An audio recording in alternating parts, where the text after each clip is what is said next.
പ്രിയ കൂട്ടുകാരെ, എൻ്റെ ചാനലിലേക്ക് നിങ്ങൾക്കെല്ലാവർക്കും സ്വാഗതം. ഞാനിന്നിവിടെ വീഡിയോയിലേക്ക് വന്നിരിക്കുന്നത്, എനിക്ക് 2 ഫ്രൂട്ട് കിട്ടിയിട്ടുണ്ട്. ഇത് സ്വർഗത്തിലെ കനി എന്നാണ് അറിയപ്പെടുന്നത്. ഈ പേരിലാണ് ഞാൻ കേൾക്കുന്നത്. പിന്നെ ഈ പഴം എന്ന് പറയുന്നത് നമ്മുടെ ത്വക്കിനും കണ്ണിനും ഒക്കെ നല്ല ആരോഗ്യം കിട്ടും എന്നുള്ളതാണ് കേൾക്കുന്നത്. എനിക്കിതിനെക്കുറിച്ച് കൂടുതൽ അറിയത്തില്ല. എൻ്റെ അറിവ് ഇത്ര മാത്രമേ എനിക്കറിയാവൂ. ഞാൻ ഇത് വെച്ച് ഇന്നൊരു ജ്യൂസാണ് ഉണ്ടാക്കാൻ പോകുന്നത്. അതിനു വേണ്ടി ഞാൻ എടുത്തിരിക്കുന്നത് 2 ഫ്രൂട്ട് എടുത്തിട്ടുണ്ട്, 5 ഡേറ്റ്സ് എടുത്തിട്ടുണ്ട്, ഒരു 10-12 ബദാം എടുത്തിട്ടുണ്ട്, ഒരു 10-20 നട്ട്സ് എടുത്തിട്ടുണ്ട്, 2 ചെറിയ സൈസ് മാങ്ങാപ്പഴം. ഇത്രയും കുറച്ച് പാലെടുത്തിട്ടുണ്ട്. ആവശ്യത്തിന് കുറച്ച് പഞ്ചസാരയും കൂടെ ചേർക്കാം.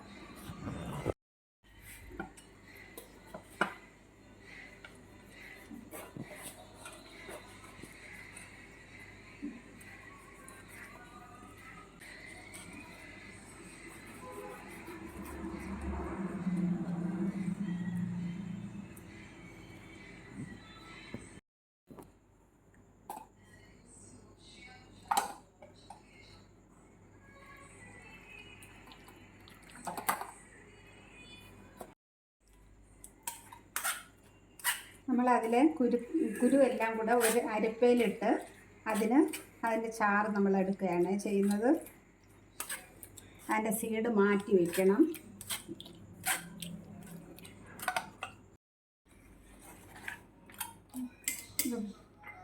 ഇതുപോലെ അല്പം വെള്ളം ഒഴിച്ച്, തിളപ്പിച്ച് തണുത്ത വെള്ളമാണ് ഒഴിച്ച് നന്നായിട്ടൊന്ന് നമുക്ക് അരിച്ചെടുക്കാം.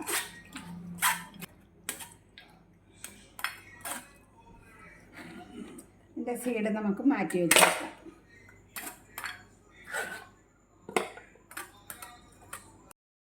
അതിൻ്റെ പഴുപ്പൊക്കെ നമുക്ക് ഇങ്ങനെ സ്പൂൺ വെച്ച് തന്നെ കോരിയെടുക്കാം.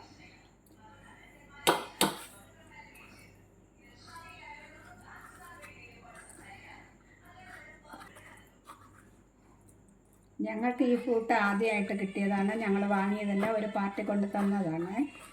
ഞാനിതുവരെ ഈ ഫ്രൂട്ട് കണ്ടിട്ടില്ല. അപ്പോൾ ഇത് കൊണ്ട് തന്നതിന് ശേഷം ഞങ്ങൾ യൂട്യൂബ് സെർച്ച് ചെയ്തപ്പോൾ ഒരുപാടായിട്ട് കാണുന്നുണ്ടായിരുന്നു.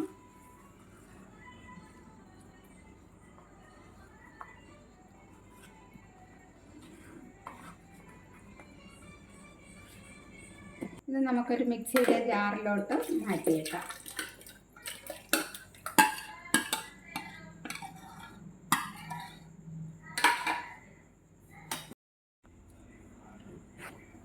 നമുക്ക് എടുത്തു വച്ചേക്കുന്ന നട്ട്സും ബദാമും ഒരു ചെറിയ ജാറിലേക്കിട്ട് പൊടിച്ചെടുക്കാം. അതിനോടൊപ്പം തന്നെ ഈത്തപ്പഴവും കൂടെ ചേർത്ത് കൊടുക്കാം.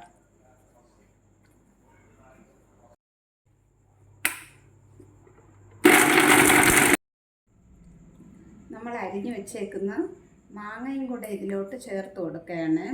ഇതിൽ ഏത് ഫ്രൂട്ട് വേണമെങ്കിലും ചേർക്കാം. നല്ല പൂവമ്പഴം വേണമെങ്കിലും ചേർക്കാം, മാങ്ങ ചേർക്കാം, നല്ല കറുത്ത നട്ട്സ് മുന്തിരി ചേർക്കാം. ഏത് ഫ്രൂട്ട്സ് വേണമെങ്കിലും ഇതിനോടൊപ്പം ചേർത്ത് നമുക്ക് ജ്യൂസ് അടിച്ചെടുക്കാവുന്നതേ ഉള്ളൂ. ചേർക്കുന്ന നട്ട്സ്, ഡേറ്റ്സ്, ബദാം, ഇത് 3ഉം കൂടി അടിച്ചു വെച്ചേക്കുന്നതാണ്. അതും കൂടെ ഇതിലോട്ട് ചേർത്ത് കൊടുക്കാം.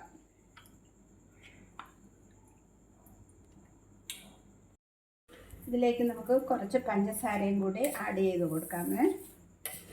ഇതിൽ ഞാൻ പഞ്ചസാര കുറച്ച് അധികം ആഡ് ചെയ്യുന്നുണ്ട്. ഇത് നമ്മൾ എടുത്തിരിക്കുന്ന ഫ്രൂട്ട്സ് ചെറിയൊരു കയ്പുള്ളതാണ്. അത് പാവയ്ക്ക ഇനത്തിൽപ്പെട്ടതായതുകൊണ്ടാണ് ഈ ചെറിയൊരു കയ്പ് വരുന്നത്. അപ്പോൾ നമ്മുടെ ആവശ്യത്തിനനുസരിച്ചൊക്കെ മധുരം ചേർക്കാവുന്നതേ ഉള്ളൂ. ഒപ്പം അതിനോടൊപ്പം കുറച്ച് തണുത്ത പാലാണ് ചേർക്കുന്നത്.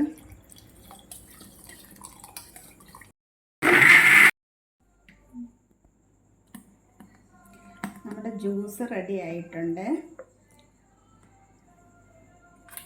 ഇത് ഒറ്റ സ്റ്റെപ്പിൽ നിൽക്കാത്തതുകൊണ്ട് ഞാൻ രണ്ട് തവണയായിട്ടാണ് ജാറിലിട്ട് അടിച്ചെടുത്തത്.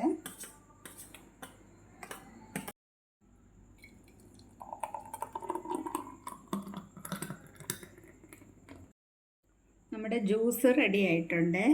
എല്ലാവരും ഈ ഫ്രൂട്ട് കിട്ടുകയാണെങ്കിൽ ഇതുപോലെ ജ്യൂസ് അടിച്ച് കുട്ടികൾക്കും മുതിർന്നവർക്കും കഴിക്കാവുന്നതാണ്.